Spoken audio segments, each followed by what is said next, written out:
Right, so let's begin with the discussion of the working of telescope, astronomical telescope to be precise. In any case, in the last lecture, we discussed about the Rayleigh condition for the resolution of two distant sources of light. Yeah, so let me give you a run through of what all we will be discussing now. The topics remaining, they are all JEE mains topics. So they are all JEE mains. So I want to wind up with telescope. Okay, so that we are done with optical instruments. After that, we'll be doing polarization of light. Okay, so that will complete the optics portion. Then we will come back to modern physics and we'll do semiconductors and devices, and finally logic gates, okay, and communication systems. In fact, communication systems may have been removed from your syllabus. I'll have to double check on that once on account of COVID. But in at any rate, all these topics we have to discuss up to here.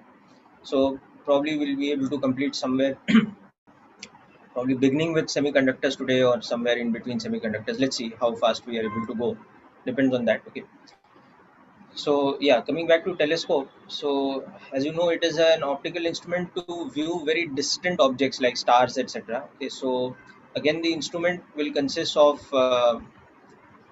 two lenses: the objective lens, the eyepiece. Okay. And what is happening in this situation is that the object is very far away. Okay. So remember, we had discussed about the angular size of an object, okay, earlier. So that becomes important over here. So the ray diagram I'm drawing, the angles shown are exaggerated, but you have to understand that we are talking about very small angles here. So if these are the rays coming from a very distant object,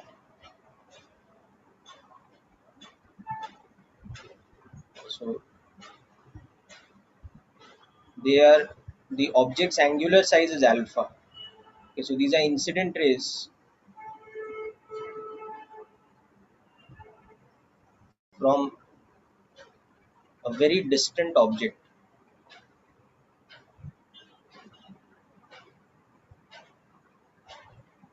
Okay, and its angular size is equal to alpha. So it produces an image on the objective lenses focal plane. It produces the first image I1 like this. That image is also of angular size alpha only from the point of view of the pole of the objective lens. With respect to the pole of the objective lens, okay, so this distance here will be the focal length of the objective lens. Okay. And if this distance is x, then we will deliberately adjust this situation in such a way that x is less than the focal length of the eyepiece, so that now the observer, the eye is looking into the eyepiece, and the eye looks into the image of I1 through the eyepiece. Okay. So next, when we trace the image of I1 through the eyepiece, the situation becomes something like this.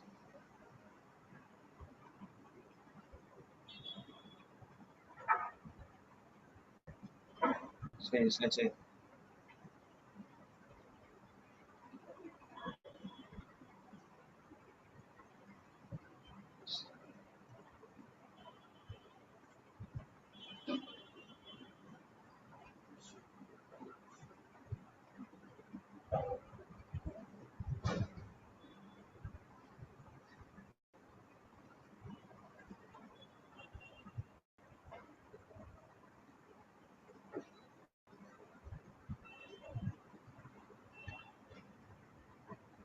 this ray is going somewhere here.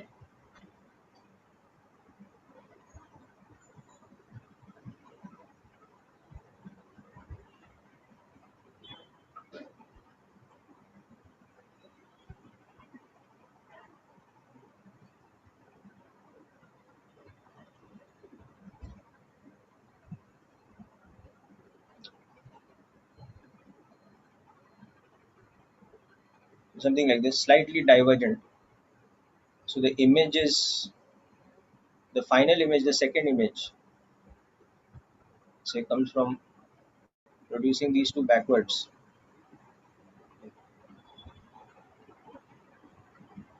Somewhere over here. So this I2 is the final image. Okay. So the final image I2, it has an angular size of beta, where this angle here is beta, okay, at the pole of the eyepiece. So you neglect the distance between the eyepiece and the eye. So looking into the eyepiece, you're seeing the angular size of the final image is I2. Whereas if you did not have the optical instrument, then you would directly be looking at the very distant object from the position where the pole of the objective is. Okay. So the natural angular size, that is without any instrument, without any telescope. So this is a very distant object. So you cannot bring it to your near point. Na? It's still going to be at infinity. So when it's at infinity, but your eye is directly in front of it. So your eye is where the pole of the objective lens would have been. This is that situation. Your eye is here and that object is at infinity. So the rays coming in, the optical size that they are seeing, that is nothing but alpha. So the natural angular size is alpha. Whereas the magnified angular size that you are seeing through the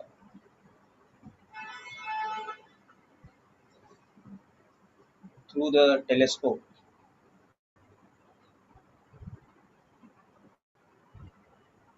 that is equal to beta.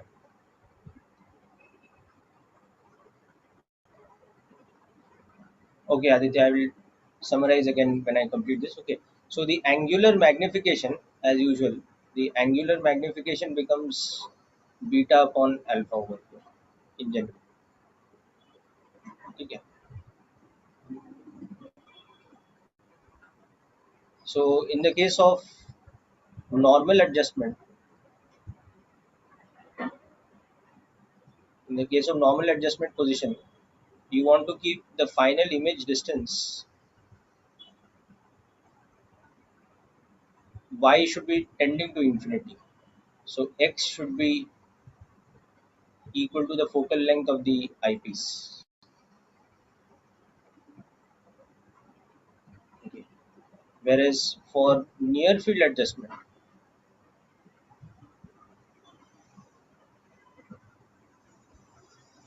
you want y to be equal to least distance of distinct vision. So x will become that this kind of distance, okay, which we had discussed about the microscope also. So accordingly, you adjust the distance between the eyepiece and the objective to get this range of. Okay. So as you know, the near field adjustment gives you the maximum angular magnification, and this gives you the minimum angular magnification, but it corresponds to the most comfortable viewing position.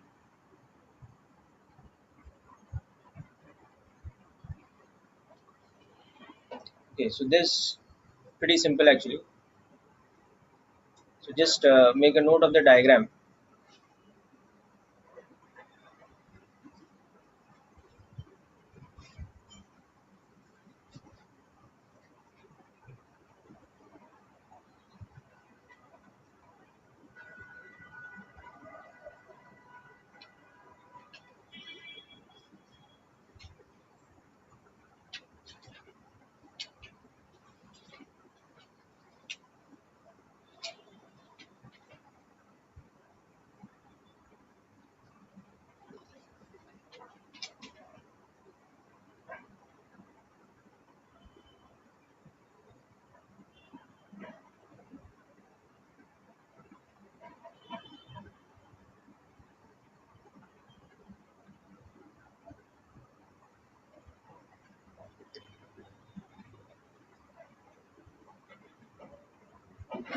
Okay, so let us look at the specific formula for this maximum and minimum this thing. Okay, so now in this particular diagram, let me try and magnify this as much as possible. If the height of this image, the image I1, okay, if this one's height is some h. So let's say the height of image I1, suppose that is h, then alpha is equal to h divided by focal length of objective, because alpha is a small angle, so tan alpha is equal to, and beta is equal to this distance x, so h divided by x. So further we can make use of that. Okay, so here you're considering the triangle made by the image I1 with respect to this pole of the objective for the first one, and you're considering the triangle made by the height of the image I1 with respect to the pole of the eyepiece for your second triangle. So that's how we are getting this. Okay. So further we can, in a numerical situation, h will cancel out when we calculate this. So beta upon this thing will just become, beta is h by x, and alpha is h by focal length of the objective. So this becomes fo divided by x. So once again, you can see that for the normal adjustment position, the angular magnification, it becomes this ratio. Okay.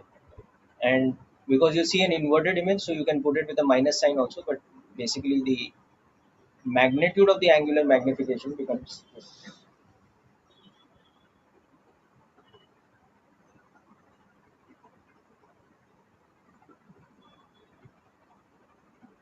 Okay.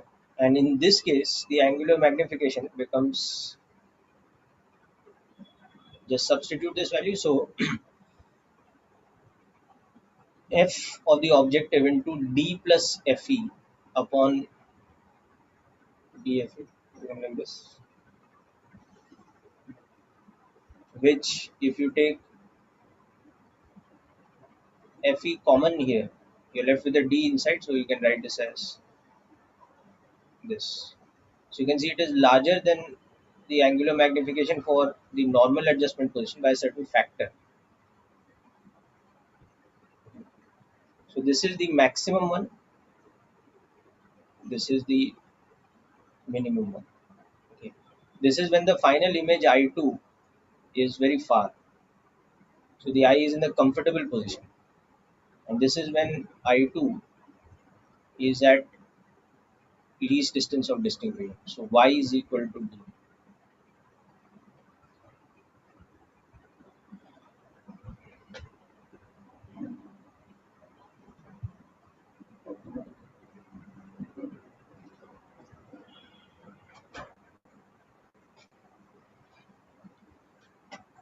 So what you can do is you can just revise the whole concept of optical instruments once, from the beginning, where we had discussed about angular magnification and the whole concept of angular size of an object, angular displacement of an object with respect to vision and all that.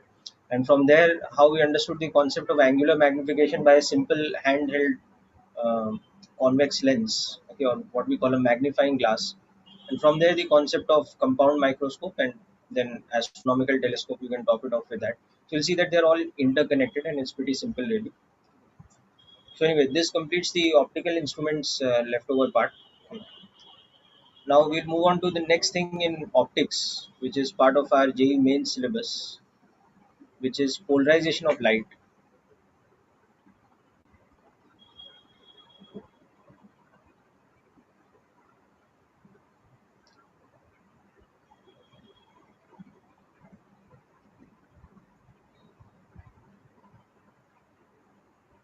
Okay, okay, I'll give you some time to note it down. So I'm just going back to the previous section once.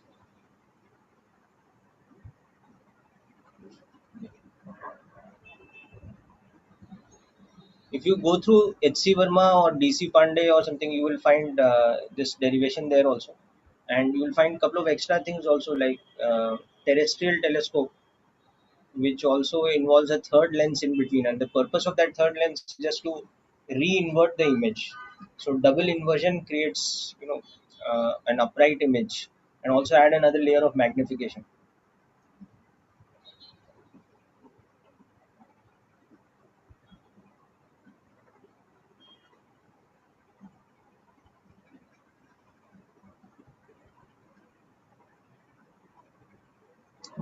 Capital D is that least distance of distinct vision, is the near point of the eye.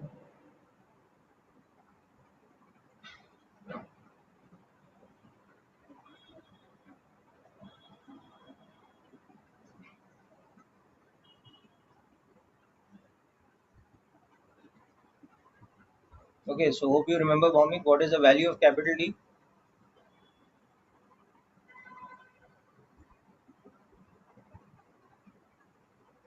Yeah, do you remember the value, Bhaumik?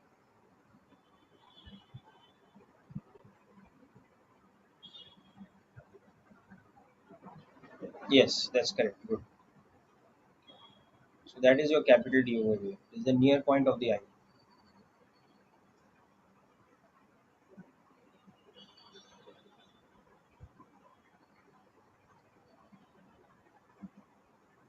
Okay, so let's move on to polarization now.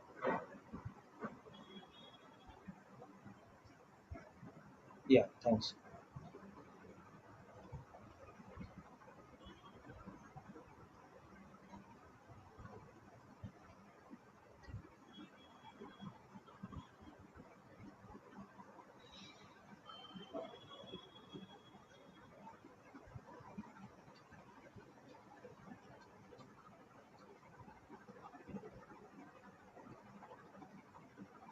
So this is related to the wave nature of light. So in that sense, it's a part of wave optics. So first of all, we have to understand the difference between a polarized versus an unpolarized beam of light. Okay, so polarized versus unpolarized light.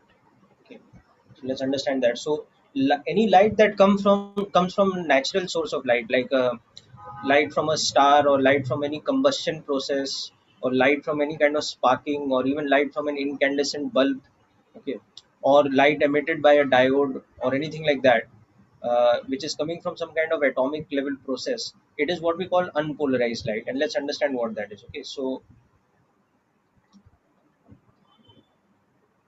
any light emitted from natural sources, example combustion, okay, etc., is a what we call unpolarized transverse electromagnetic wave.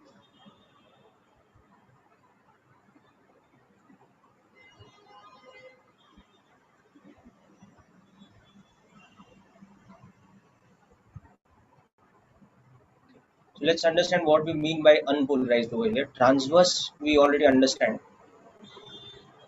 So what this means is that if this is the direction of propagation of light, and suppose this is our x-axis or whatever, okay, so this is the direction of propagation,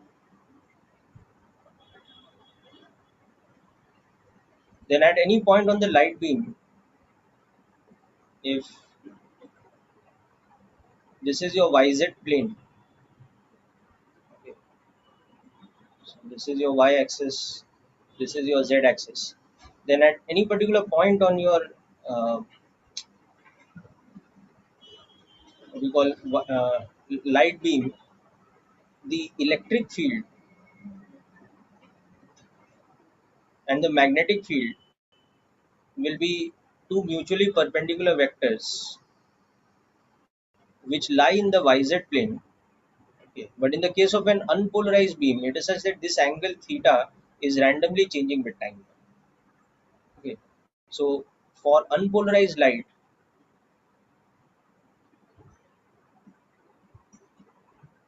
okay, the electric field and magnetic field are perpendicular to each other at any instant. Okay. And lie in the plane perpendicular to the direction of propagation. But in that plane, they are continuously rotating. Okay, so they lie in the plane perpendicular to the axis of propagation. Okay. But they are not fixed along any axis. Okay. So they randomly rotate in direction.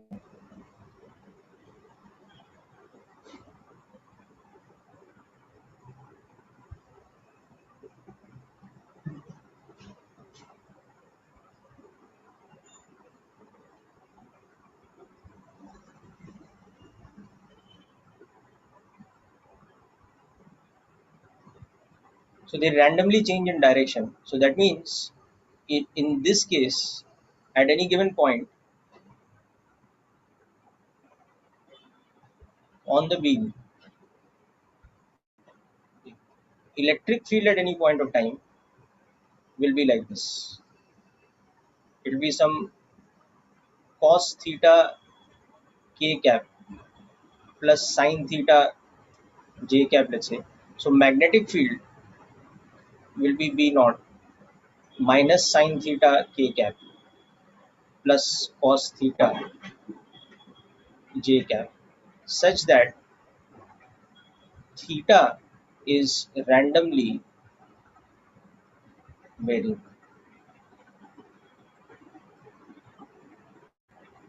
Okay. So of course that will be then multiplied with the term sin this thing, omega t minus kx, and this will be multiplied with the term. So the amplitude of the electric field and the amplitude of the magnetic field, these are randomly varying with time. The direction of the amplitude is also varying with time. Okay. So it's like this. So the electric field amplitude is this whole term now. So it is of fixed magnitude E naught, but its direction is rapidly varying. The magnetic field's amplitude is this term, but it's rapidly varying. And at any point of time, you can see that E dot B is zero. Okay.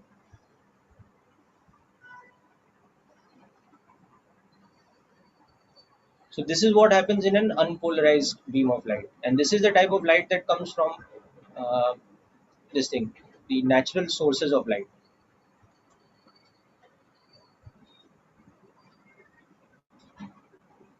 Okay. Now, since the process of generation of light from atomic sources is driven by quantum mechanics, and there's a lot of complication in that, so we cannot really get into a theoretical model of why this happens.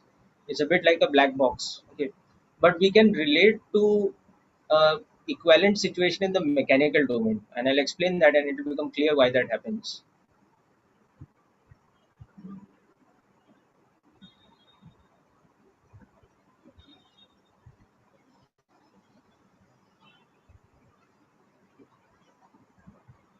Okay, so another way to understand it is that if you are looking into this beam of light coming straight towards you, okay, so let's say you're looking into the YZ plane, so the x-axis is pointing towards you, then at any point of time the electric field will show up at one moment as a vector like this. Okay, next moment it would have shifted direction, next moment it would have shifted direction, next moment it would have shifted direction. So it will be anywhere in this plane. Okay, so the electric field's amplitude will keep rotating, and not rotating in any structured manner, that is going clockwise, anti-clockwise at some fixed rate, not like that, randomly. But of course, at any point of time, if the electric field is in a particular direction, then the magnetic field will have to be in the direction perpendicular to it. It will have to be in the 90-degree direction. So they are kind of synchronized in how they rotate.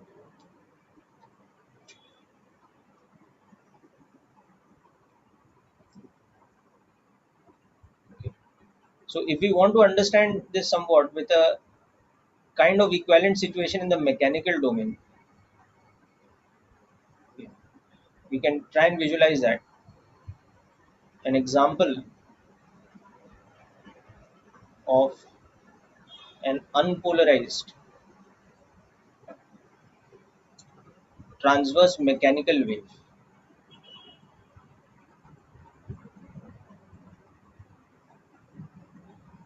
Let's see how that works out.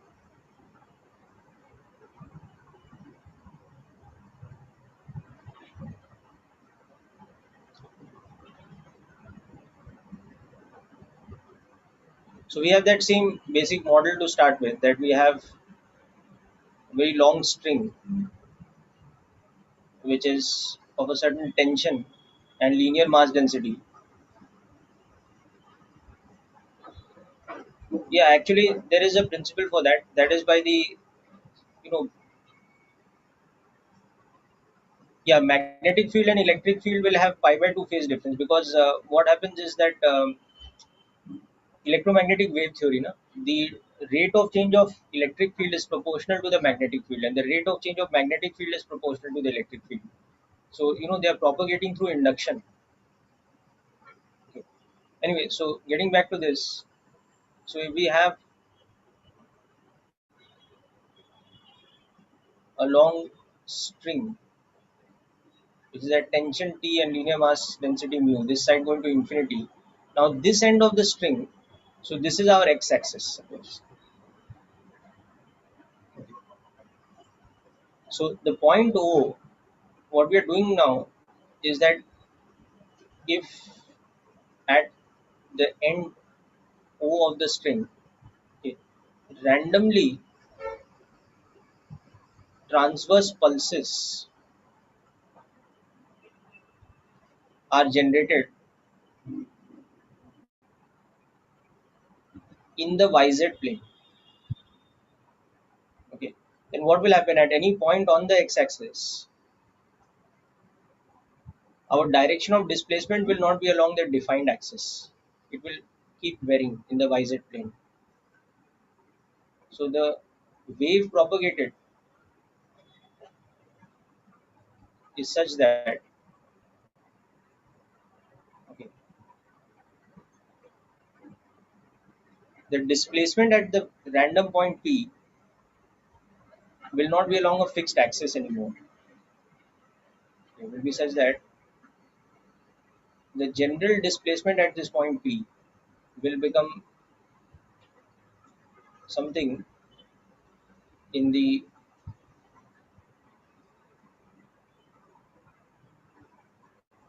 YZ plane, into some kind of function of x and p. This will be, so any point P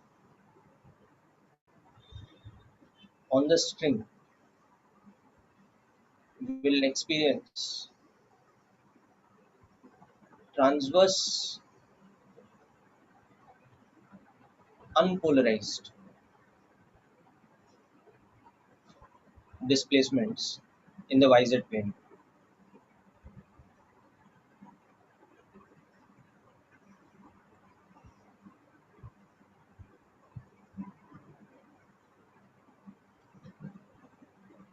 Okay. So instead of giving this a structured, ordered kind of motion, where at the point O we did SHM, so this was some amplitude into sine omega t plus phase constant. So at the point P, the displacement was along the y-axis. It became omega into t minus x by b plus phi. So we're not doing this now. Instead, what we're doing is we are doing a random motion in the YZ plane at O. So what that does is it creates unpolarized transverse displacement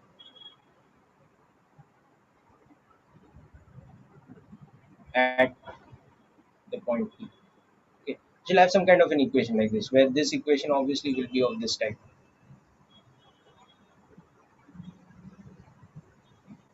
if it's traveling in this direction. And all that. So this is the mechanical equivalent of unpolarized transverse wave. Okay, so now in electromagnetic wave, what is happening is that the disturbance that is moving is not displacement, it's not physical displacement of medium particles, but it is rather electric field oscillating and magnetic field oscillating. So if the electric field is oscillating at the source point in directions which are randomly varying in the YZ plane, then that oscillating electric field will generate magnetic field which is also varying with in direction. So from point to point, the propagation of electric and magnetic field, which is happening from changing electric and changing magnetic field, also does not have any fixed axis. No. They will be perpendicular to the direction of propagation, but they will not have a fixed axis in that beam.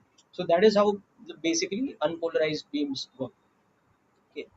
Now there is a process by which such light can be polarized or such waves can be polarized, and once they are polarized, what happens is that the disturbance at any given point, whether we are talking about electric and magnetic field in case of EM waves, or we are talking about physical displacement of particles in case of mechanical waves, the disturbance becomes along a fixed axis.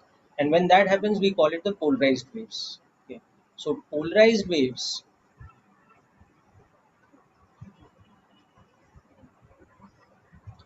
the general definition of a polarized wave is a wave such that the disturbance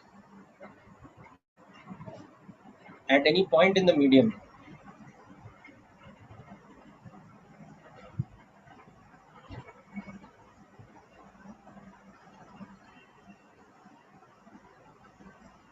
is along a fixed axis. Okay. So, for example, when we talk about polarized light, okay, let's say along the x-axis, it means that the electric field and magnetic field at any point, okay, oscillate along fixed axes that are mutually perpendicular in the plane. Just a second.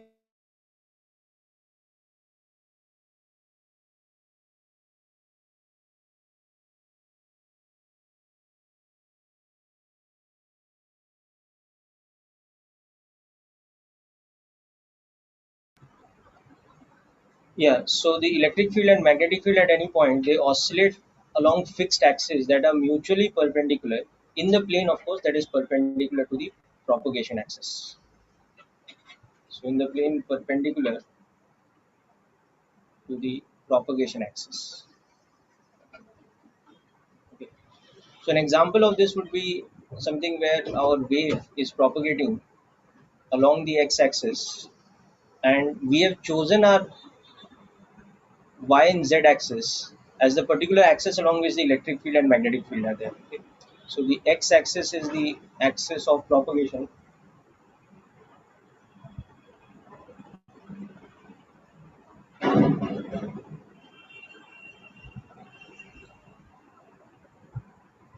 and now what is happening is that at any point our electric field and magnetic field are oscillating along the fixed axis. So let's say the electric field is oscillating along this axis,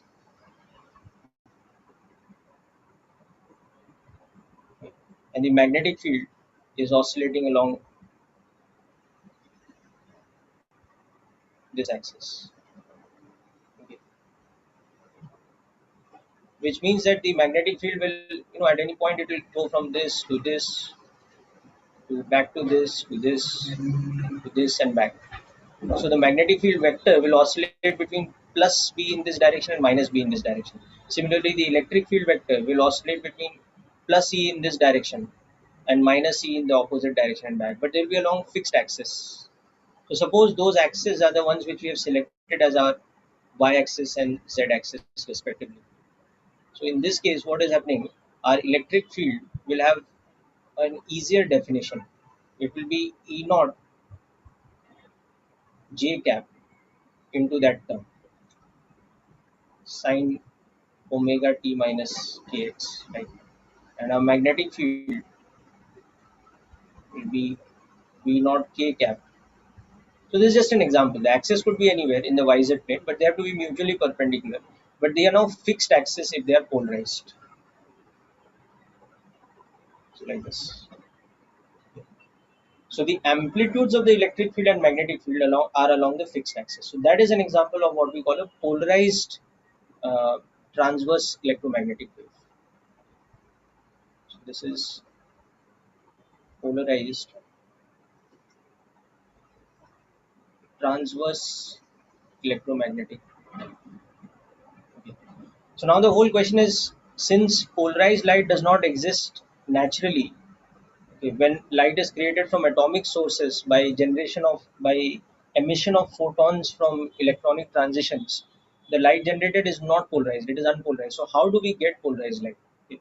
So there are various processes by which light can be polarized. Okay. The maximum effectiveness of polarization, that is the percentage of polarization, is maximum when light passes through certain materials which are called polaroids. So polarization,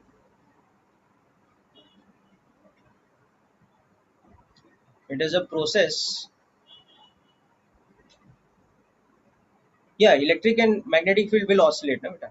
So as you can see, no, what is happening at any given in these equations, at any given value of x, at any given point your value of x is fixed, no? So your electric field vector is e naught sine omega t plus some phase constant j cap. So it's varying between plus e naught j cap and minus e naught j cap. So that's why I've shown the arrows like this.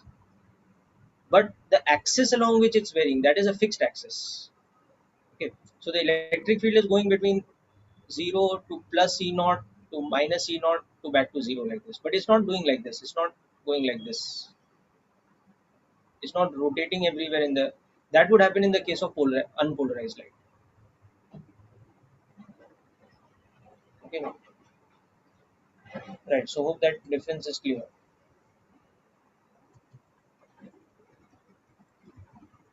Okay.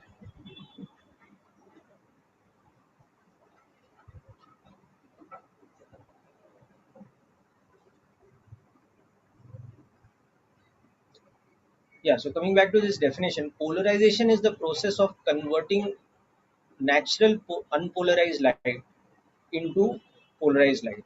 Okay, so it is the process of conversion of unpolarized light into polarized light. So this can happen via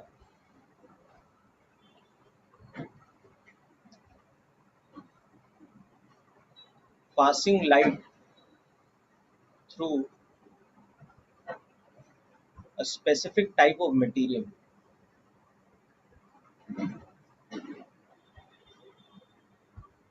called a polaroid,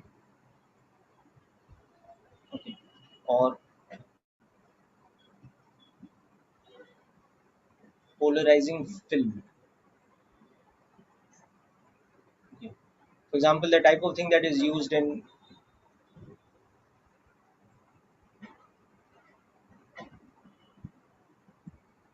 shades, okay, or 3D goggles even.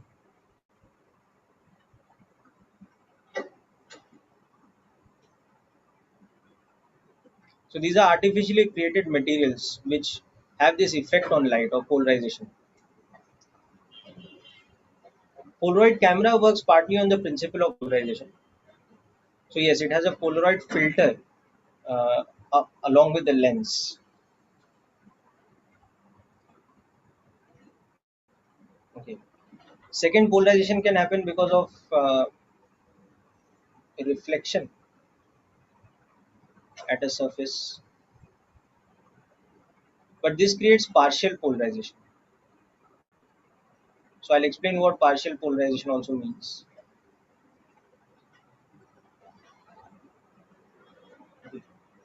So this basically means that the electric and magnetic field are still varying in direction,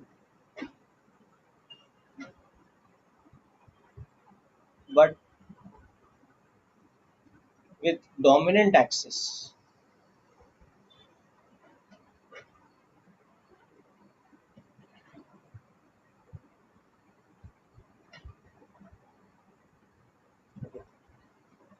So that means, for example, if the axis of polarization is the y-axis for the electric field, so the electric field in general will be in the yz plane, but such that the y component will be much more than the z component. It will be dominant compared to the z component.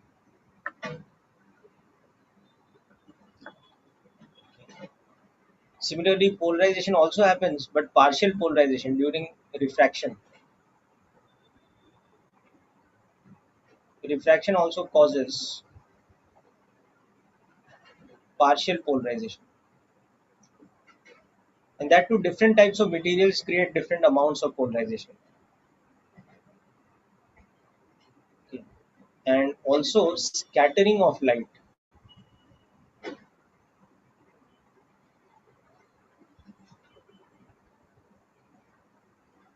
causes polarization. Okay. For example, when sunlight, which is more or less white light, passes through the atmospheric gases, it creates scattering. So scattering is basically what that uh, photons from the sunlight are absorbed by the gaseous ions and then re-emitted. Now, in the process of absorption, photons of various different wavelengths are absorbed with almost equal kind of probability. But in the process of emission, certain wavelengths are favored over the others. Okay, because certain relaxation uh, energetics are more favorable in terms of probability compared to others. So that is why scattering of light always favors certain wavelengths getting emitted. So part of the reason why the sky appears to be blue is because of the scattering process. Okay. So scattering is not officially in our syllabus, so won't get into it fully. But as per your general knowledge, you can read more about scattering, and it provides an interesting explanation for things like this.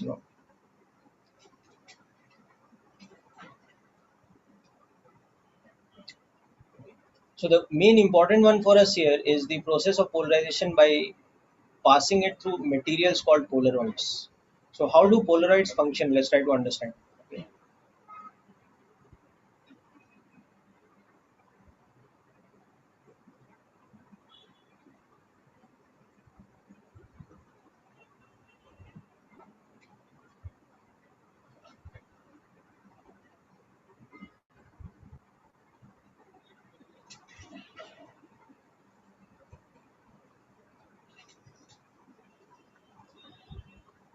So what basically happens is that you have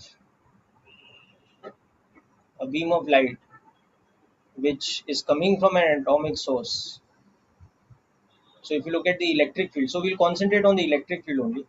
At any point here, it is typically, if you superpose the electric fields at various different times, it's like this. So it's unpolarized.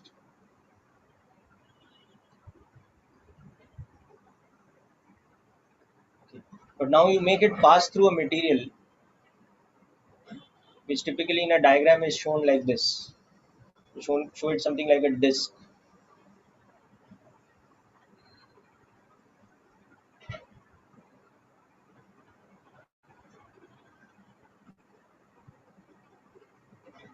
So typically, if this is a polarizer with a sort of a mesh like this shown, so this is a diagram way of explaining that the axis of polarization for the electric field is this one. So whenever we draw a polarizer with a mesh like this, the direction of the lines in the mesh is the axis of polarization for the electric field. So if this is like this is the y-axis, then this is a polarizer which will polarize the electric field vector along the y-axis. So we call that the polarization axis is the y-axis. And by default, we are always talking about the electric field. Yeah. So in this diagram, if this is my y-axis, this is my z-axis, this is my x-axis. So on the other side of the polarizer, the electric field that is generated will be just like this. It will be only along the y-axis. Okay. Now you might ask that why it so happens that once it's come outside the polarizer also it's still polarized. The reason for that is, see, what is happening is that for the disturbance over here, the source was the atomic source. So the source was generating electric and magnetic field randomly in the YZ plane. So those time varying electric and magnetic fields were inducing time varying electric and magnetic fields from point to point as you go along. So because the source itself was unpolarized, so the disturbance at any other point also became unpolarized. But the moment you look at the electric field produced anywhere inside the polarizer, so what the polarizer does is it does not allow electric field to be generated along the z-axis. It allows electric field only to be generated along the positive x-axis. So now, for the portion of the beam that is in front of the polarizer, the source of the disturbance itself is the EM waves that are created, or the EM field created inside the polarizer. So inside the polarizer, so again you are going back to Huygens principle. Any point in the wavefront becomes the secondary source for the waves in front of it. Okay, so all the points inside the polarizer, they act like polarized sources for the points ahead of the polarizer. So that is why the entire beam in front of the polarizer is getting polarized. Okay, and obviously there will be an accompanying magnetic field which will be perpendicular, so that will be somewhere along the z-axis. But here, remember, for representation we pay attention only to the electric field. So on this side of it, we get a polarized wave. Okay. So the mechanical equivalent of this you can think of like this. That's also very interesting to consider actually.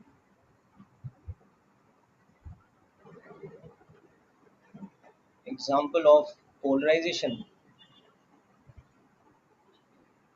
in the mechanical domain.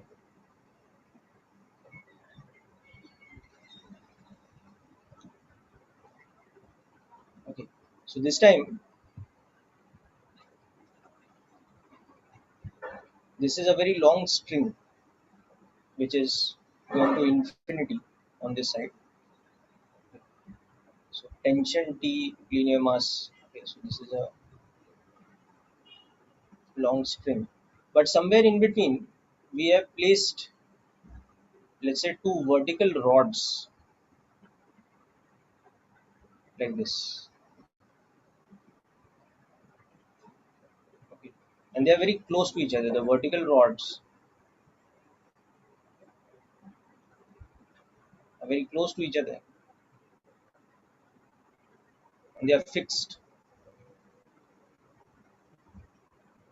okay, like a grill. So the string is going through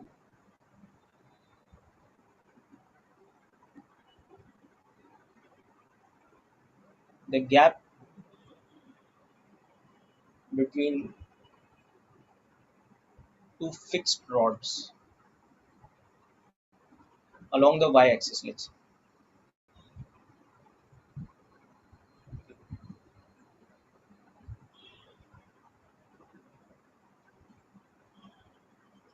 So now you can see what I'm talking about.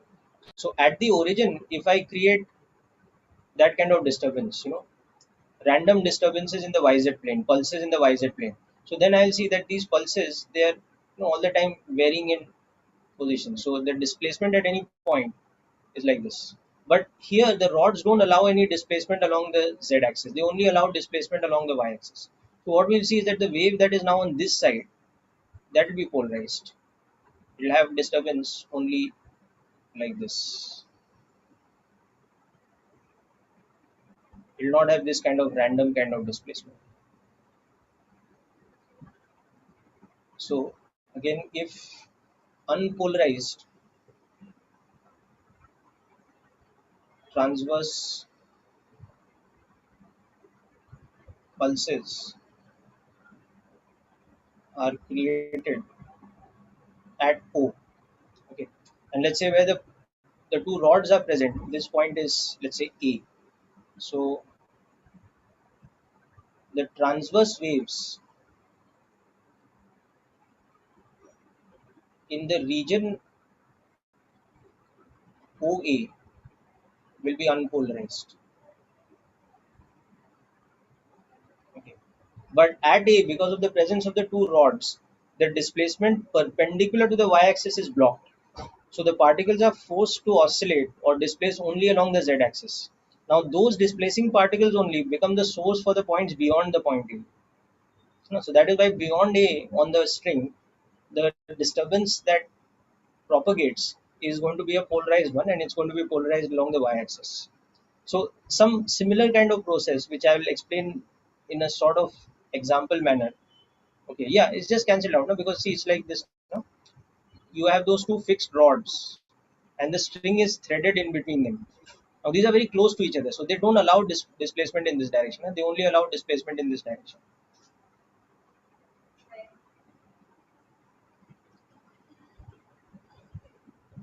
You're understanding this, people? No?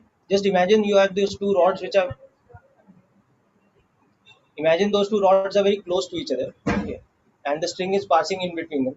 So it allows the disturbance only along this perpendicular direction. It does not allow the disturbance, okay, like this. So even if you create unpolarized disturbance on this side, the particles of the string which are wedged between the rod, they are forced to be allowed to move only along the y-axis. They are not allowed to move along the z-axis. Okay, so Anudeep, hope the point is clear. Yes, the amplitude, now see, in this case it is random, so it's going to be uneven. Okay, I'm going to come back to the case of visible light and all that. So there we'll see we have to do some averaging, and it affects the net amplitude, and therefore it affects the net intensity. In fact, that is one of the formulae that you'll have to remember, that how when we convert unpolarized to polarized light, by what factor the intensity of light changes. So we'll come to that. Okay, so that's a good point you picked up. That yes, the amplitude will be affected because of the process of polarization, because effectively you're cancelling displacement along one axis. Okay.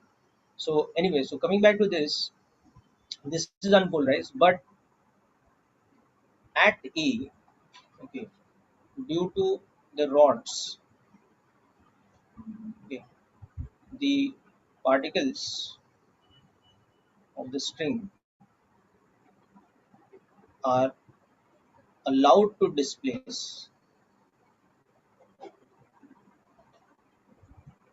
only along the y-axis. Okay, so therefore the wave propagating further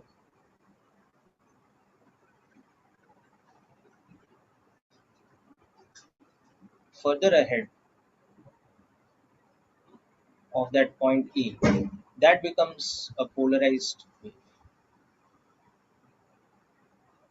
with the axis of polarization being the y-axis. Okay. So something similar happens in the electromagnetic domain, and it's actually quite an interesting situation how it happens. But basically, a Polaroid filter blocks out electric field along a particular axis and allows electric field only along the perpendicular axis. Okay, so in this case, if you want the polarization axis to be the y-axis, you have to create some situation where inside that particular Polaroid filter, something will cancel the z component of electric field and will only allow the y component of electric field to exist. Okay, so we'll discuss how that happens. Okay. But hope the mechanical domain example is clear to all of you. So it gives you a kind of visual idea, what is happening as the wave passes through a Polaroid, and on the other side of it, there is polarized wave generated. Okay. So now coming back to a sort of rough idea of what happens inside a Polaroid. Okay. So again, this is not from your textbook or your reference books. This is a little bit more in depth about the subject. So you don't need this for the exam level. I'll tell you what exactly you need, but it's an interesting subject. So just hear me out. Okay. So, Acha, you want me to scroll up? Okay. Yeah. So while you're writing down this part, you just continue with the discussion a little bit. Okay. So in electrostatics, you have understood how to cancel an electric field. Okay. If a region has an electric field, because of some presence of charge nearby and all that, but you want that at a particular volume or in a particular region of space there should be no electric field. How can you shield that region from electric field? You know this in electrostatics. Can anyone give the answer? Like, I have some kind of system of charge present here, so this is generating electric field lines like this. Okay, if it's positive charge, it's generating field lines like this. But I want a certain volume of space, like I want, let's say, a region over here. I want that inside this region there should be no electric field. So what I should do? Yeah, but placing opposite charge will not, may not 100% work now. But what I can do is, yes, I can put that region inside a metallic shell. So that will shield, yes, a conducting shell. Okay. So what I can do is I can put a conducting box made of conducting material of any shape, like a spherical shell of metal or anything like that, and immediately that will induce charge in such a way, okay, that the electric field inside this region will become zero. So then the electric field lines will become like this. They will come and stop here. They'll come fold and stop here. But inside this region now there won't be any electric field. Okay. So this is one way of blocking out electric field altogether. This is called the shielding effect of metals. So not only a solid metal has zero electric field inside, but a metallic shell also has zero electric field inside, provided there is no other free charge inside it. Okay. So you know this thing that if you take a solid metallic block, okay, and it can be in the presence of charge, but the electric field inside it will be zero because that kind of induction will occur. But not only that, if you have a hollow metallic shell of any shape, even then the same thing will happen. Unless I separately place some charge inside. So this is a solid conducting body. Okay. This is a conducting shell. Any charge placed outside the shell, the region inside will be shielded from that in terms of electric field. Because again, there will be that kind of induction that occurs. Okay, so we all know this. Okay. But compare this to what we are trying to do. We don't want the electric field to disappear. We want the electric field to become along a fixed axis. Okay. So how do we do that? So that becomes a different thing altogether. So in the case of a Polaroid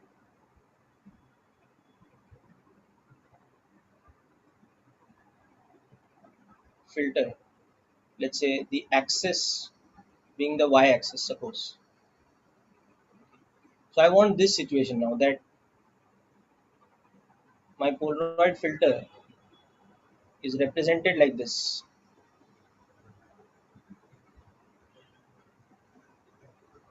If this is the YZ plane.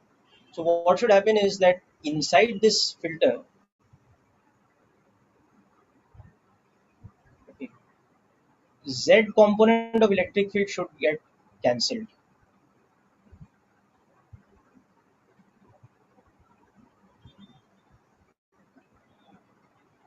Okay,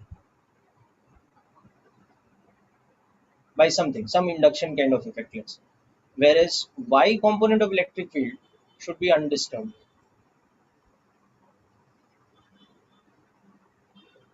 Okay. So in other words, if I'm generating an electric field by some external effect like this, what should survive is only this. Only the Y component should survive. The Z component should disappear. Okay. So now think of this, that instead of a metal, if I had a very thin mesh, like a wire grill of thin metallic wires which were along the Z axis. Suppose I had this. Then what would happen in this region? Okay, that free electrons could distribute only along the Z axis. They cannot redistribute along the Y axis. So induction of charge can happen in which way? Only in layers which are parallel to the Y axis. Okay, so if I have, imagine a thin mesh of wires along the Z axis. Okay. So what would happen in this case? Only electric field like this can exist inside. Electric field like this cannot exist, because any electric field you create along the z-axis, there will be redistribution of charge along the z-axis, because free electrons can move along the z-axis. Okay, so inside such a region, inside this mesh, any Ez gets cancelled by induction. Okay, but any y component of field is unaffected, because there cannot be any redistribution of electrons along the y-axis. Okay, so this mesh will act like a Polaroid whose axis of polarization is actually the y-axis. So this occurs because free electrons can only redistribute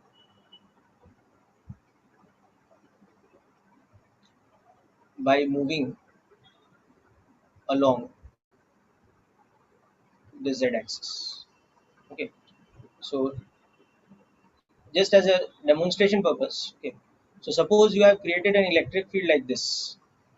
Okay, but the moment you put this electric field inside this mesh of wires, suppose like this, what will happen is that this electric field will push electrons in the opposite direction. So this will generate an internal electric field, an induced electric field, which is like this.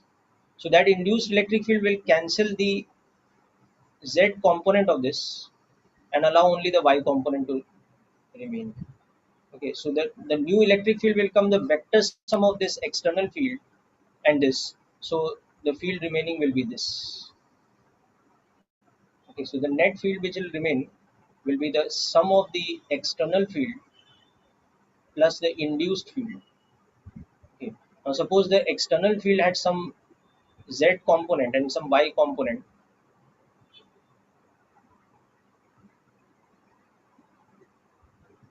The induced field will just become this minus Ez k cap. The electrons will keep redistributing till they don't need to move anymore. Okay. So we will be left with just Ey cap. Okay. So this is like a very, I'm saying like a very, hypothetical situation that you can create a wire mesh that is that thin and all that at the atomic level. So in polaroids, actually it is not metallic wire meshes which are created like this, but it is long chain organometallic molecules, and the outer electrons in the molecular or orbitals of these long chain organometallic molecules are so loosely bound that they virtually act like free electrons of a conductor. So in an actual polaroid, polaroids consist of, or polarizing films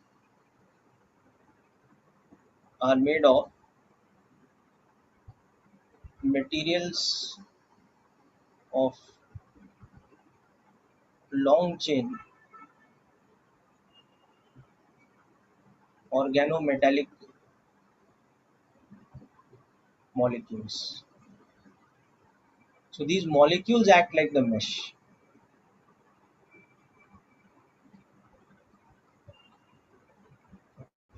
and electrons in outermost orbits act as free electrons. Okay. So if you research on the net, you will find, the lot of literature about the process of synthesization of such kind of compounds and all that. It's all very interesting, and there's a lot of research behind it, and uh, big industry behind it and all that. But in principle, at the atomic level, something like this is happening. Okay, yeah. So there are a lot of uses of polarized light. Okay. For example, the whole uh, 3D vision concept comes from polarization only. So I'll explain how that happens. Okay.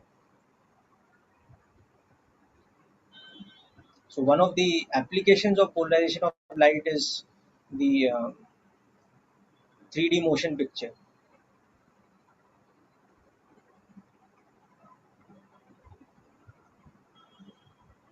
Okay, but even before that, for example, LCD, liquid crystal display, It works on the principle of polarization.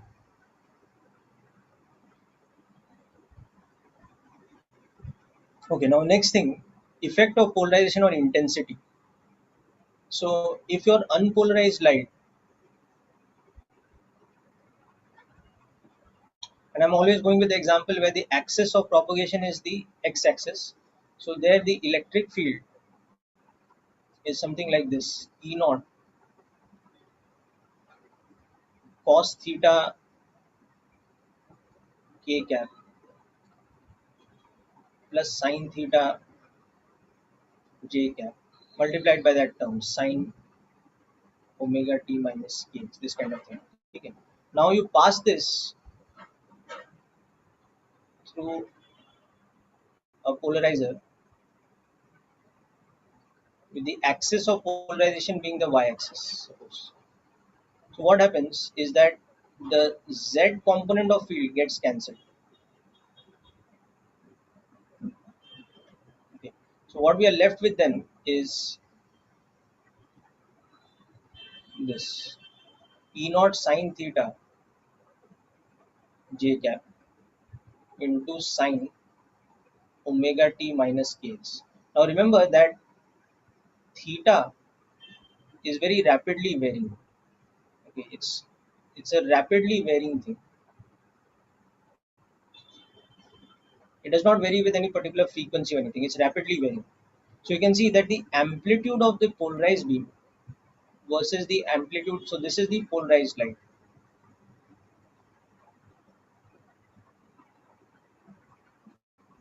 This is the polarized light's electric field. This is the unpolarized light's electric field. Okay. So you can see that the unpolarized light has an amplitude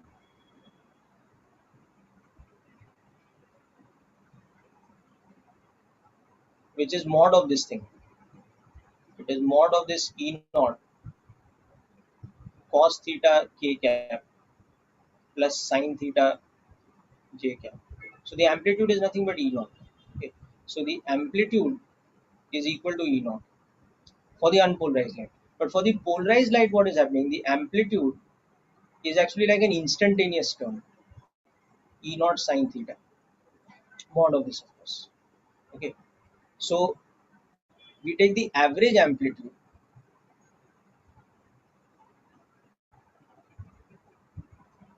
because it's rapidly varying as E naught sin theta mods average. So that is E naught sin theta's mods average. So this sin theta's mod average, you'll remember from AC circuits, is basically what? 1 by root 2. It's like the RMS value of sin theta. Okay. So mod sin theta's average is square root of sin square theta's average. Okay. So it is RMS value of sin theta. Okay, not for theta going in a cycle, but rather theta varying rapidly. But that will be the same as theta going in a cycle. So it's 1 by root 2. Okay, so that whole calculation you don't need to get into again, but you can understand. So this becomes, so the average amplitude becomes E naught by root 2. Okay, so if the unpolarized light had intensity I naught, let's say, which was proportional to E naught square. Now the polarized light, it has intensity I, which is proportional to this average amplitude square. So I becomes proportional to E naught by root 2 square. Okay, so from this you can see that the intensity after polarization becomes half. So because of polarization alone, there's 50% loss of intensity. So this is an important concept that you have to remember. You don't have to remember this entire method of calculation and all that. This derivation is not part of your board syllabus and all that, so need not worry about that. Okay, but you have to know this as a fact. And in reality, of course, there is more loss of intensity because you're passing it through another material, so there'll be some absorption also. Okay, this is assuming that the transmission coefficient is 100%. Okay, and only polarization is happening. But in reality, there will be some more loss because there will be absorption also.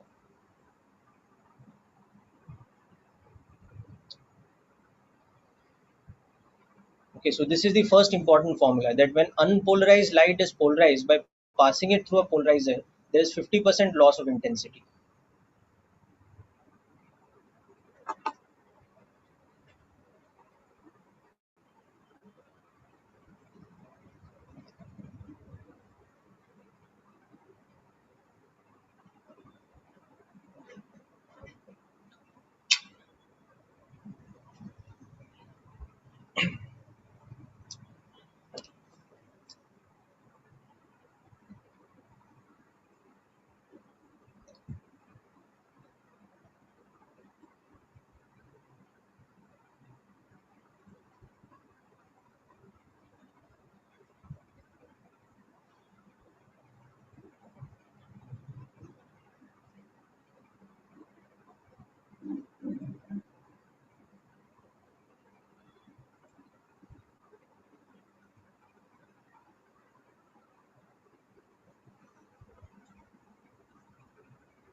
Okay, so that's first and foremost as a fact you have known this. Okay, now the next thing which is very interesting, using a combination of polaroids or polarizing filters.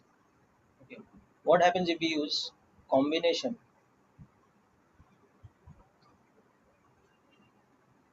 of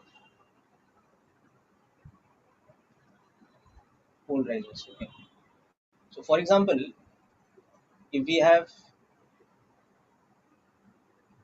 two polarizers, so in the language of polarization, these are always shown by discs or ellipsoidal kind of shapes like this. Okay, but let us say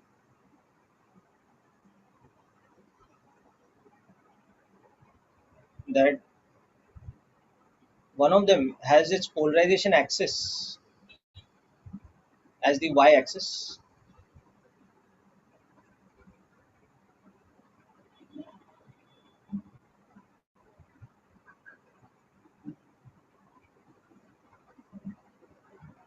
Okay, so this one has, so let's say this is the filter A, which has the axis of polarization as the y-axis.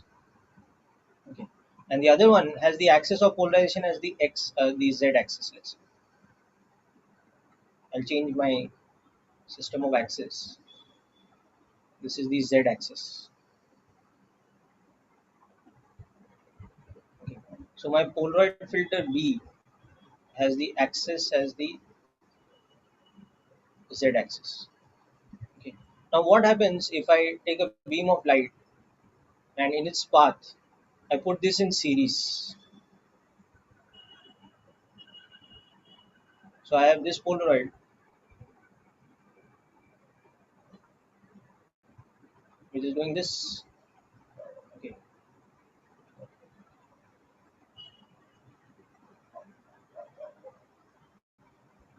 this is our x-axis. So if this is unpolarized light, so unpolarized light we show like this, of intensity I naught. Then what will come out on this side is polarized light of intensity I naught by 2. Okay. Now if I pass this polarized light, which is polarized along the y-axis, through the second polarization filter, whose polarization axis is only the z-axis. Now what will I get on this side? I'll get zero intensity. Okay. So two polarizers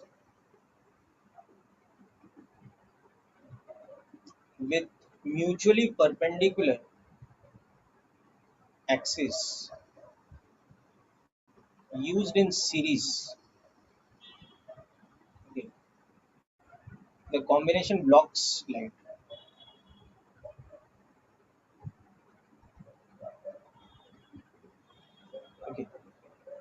So this becomes an important concept, because what happens is that here the electric field is in the YZ plane, but here the electric field is surviving only along the Y axis.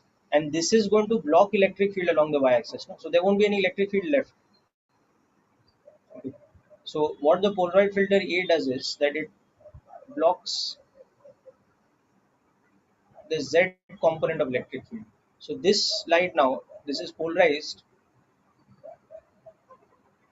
along the Y axis. And the job of this filter is to block EY. So there's no light that is left. Okay.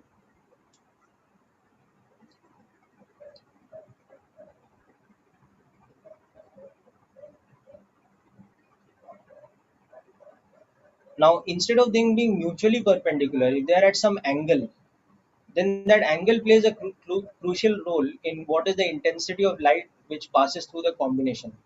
So suppose now I have the situation where my first Polaroid is having a polarization axis like this.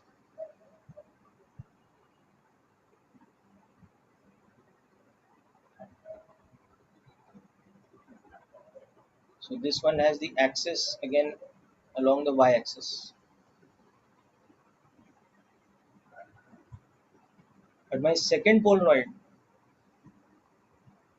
now this one has an axis which is like this. So let's say it makes some angle with respect to the y-axis. So this angle, let us say, is alpha. Okay. So what will happen now if I make light pass through the series combination of this? If the original unpolarized light is of intensity I naught, then tell me what will be the intensity of light after passing through the series combination. Okay.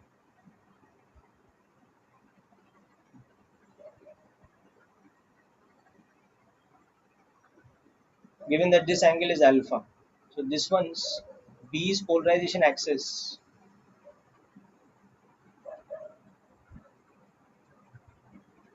is at alpha angle with respect to y-axis or A's axis. Okay. So what will happen here is if the incoming light is unpolarized of intensity I naught, okay, and electric field amplitude E naught, then here I will get polarized light along the y-axis, which will be of intensity I naught by 2, because the electric field amplitude will become E naught by root 2. Yes. But what about the factor now? See, that alpha will come into the picture. No? So see what is happening is that the output from A, it is having electric field like this. E1 J cap into sine omega t minus kx type. Okay. Yeah, let me see your answers. Yes, very good. So in the electric field, there's a cos alpha factor. So in amplitude, there is cos square alpha factor. Okay. So this becomes the input for B. Now what B does, okay, when this electric field, which is along the y-axis, is put into this filter. So what happens? This is the axis of polarization. So now which component will survive? This component will survive. Sorry, this component will survive. Okay. Don't get confused with the mesh. Okay, this is actually the axis of propagation. Okay. So E1 cos alpha, this survives, whereas this E1 sin alpha is blocked. Okay, so when you input this into B, this cancels the E1 sin alpha component of electric field. So now my electric field becomes E1 cos alpha into some unit vector like this, which is this unit vector, into sine omega t minus kx. Okay, so this becomes my E2. Okay, so here the electric field that comes out on this side is polarized along this axis, and it is E1 cos alpha, or E naught by root 2 cos alpha. So the intensity I2 will be equal to I1 cos square alpha, or I2 coming out from this side will be I naught by 2 cos square alpha. And which is why if you put alpha as 90 degrees, I2 becomes 0. If you put alpha as 0, I2 becomes I naught by 2.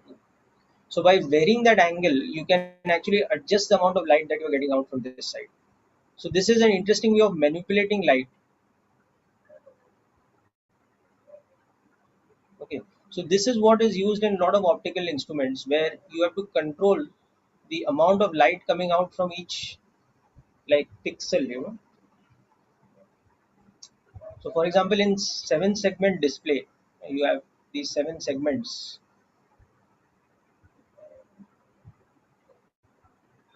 So actually what is happening, the entire screen behind is illuminated.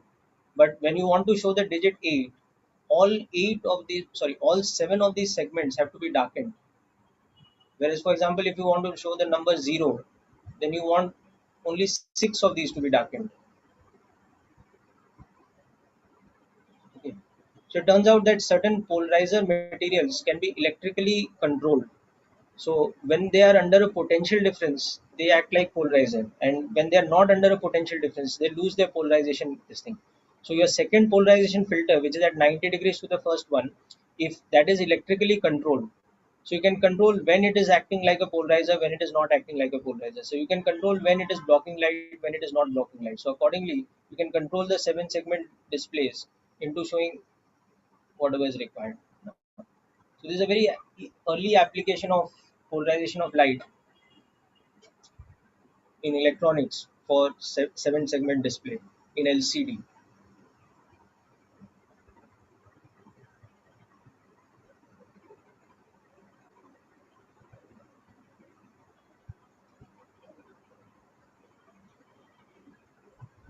Okay, so this kind of thing also becomes an important formula.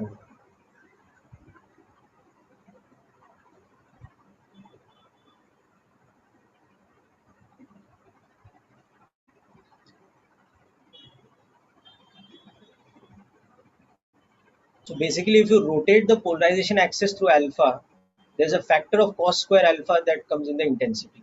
This thing that I2 is equal to I1 cos square alpha. So what has happened here is that the polarizer B has rotated the axis of polarized light,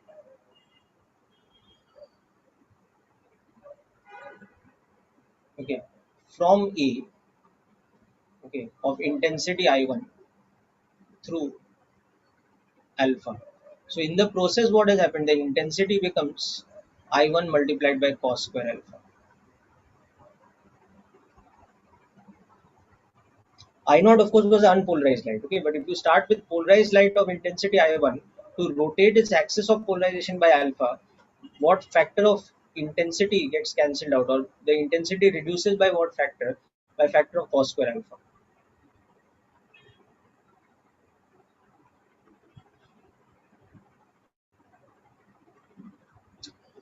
Okay, so this is the basic idea about polarization. Now there are few more factual things we have to discuss, like Brewster's angle and things like that. Uh, Theoretical things. So we'll come back to that. So we'll take a quick break of 5 minutes. But the essential thing about polarization we have already covered. Okay, the change in intensity factor and this formula, the change in intensity when the polarization axis is rotated by alpha. This kind of thing. One more formula, which will be the Brewster's angle, we'll discuss immediately after the break. Then we are done with polarization. Okay, so just take a recess of 5 6 minutes. We'll come back after that.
Okay, people. So let's resume. So we'll discuss about Brewster's angle next, which is a case of polarization by reflection. But before that, let's quickly, just as a general knowledge, not that it's in your syllabus, but discuss about 3D motion picture and how polarization works in that case.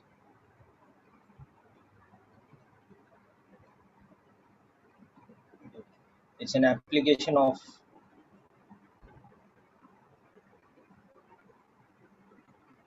polarizers.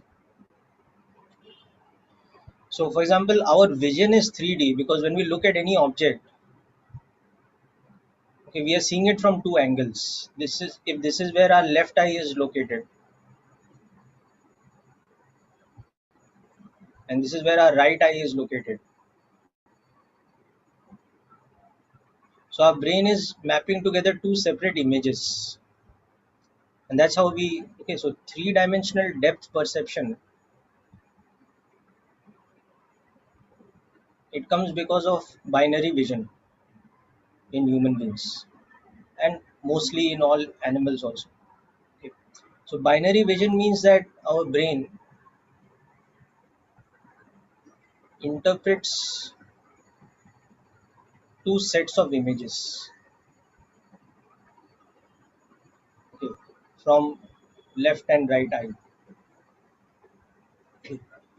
Now the thing is, when we look at a normal photograph or an image, that is not happening. Okay, when we look at a photo of an object, our left eye and right eye. So see, the photo has been taken from a camera lens of an actual. So if the photo is of an object, okay, so that object has been photographed by a single lens.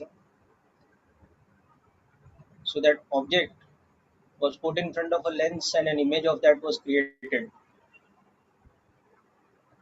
Okay. So what is happening is that when we see that image through our left and right eye, there is no three-dimensional depth in it. Because what is happening is that our left eye and right eye are seeing the same image.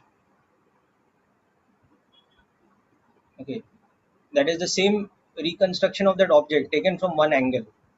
So there is no three dimensionality in it. Okay, so to create three dimensionality, what we need to do is we need to see an image of that object appear to be three dimensional. We need to first of all photograph that object from two cameras. Okay, camera one, camera two. Okay, so they'll create two different images, and now these two images need to be overlapped.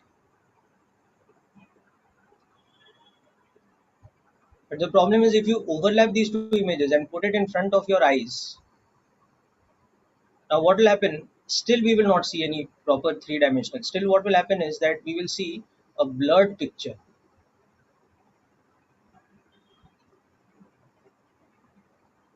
Okay. Why a blurred picture will be seen if you put it directly in front of your eyes?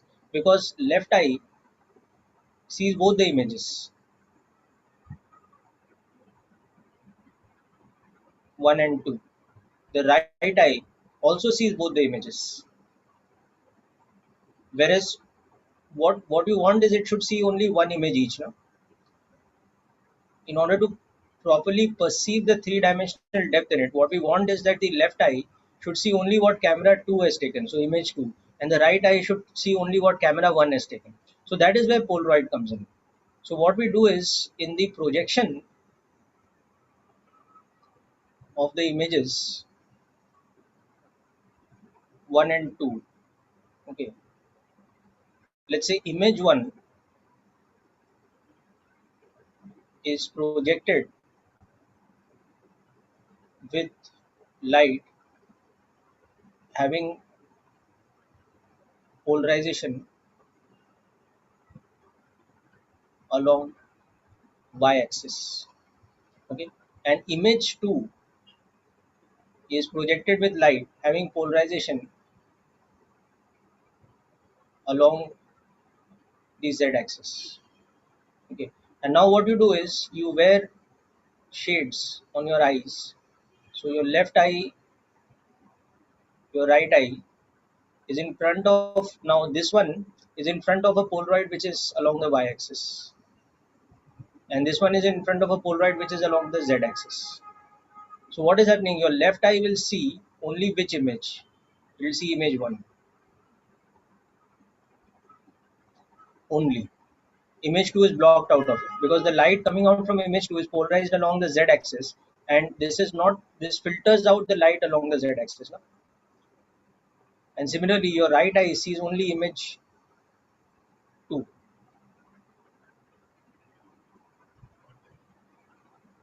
Okay, so that is how you are able to perceive two different images with the individual eyes, and that is why when you take the Polaroid glasses off, you see a hazy picture, but when you put them on, you see the proper three-dimensional picture. So this is the actual application of polarization in 3D motion photography. Okay, so hope the concept is clear. You can, you know, see some videos and all on YouTube which will explain this with animations and all also. But this is the basic idea of polarization, how it is used in three-dimensional motion picture. Motion picture is just, images coming one after the other in motion. So then they become a series of events instead of a single event. So there's a timeline for events happening. Okay, so next we will move on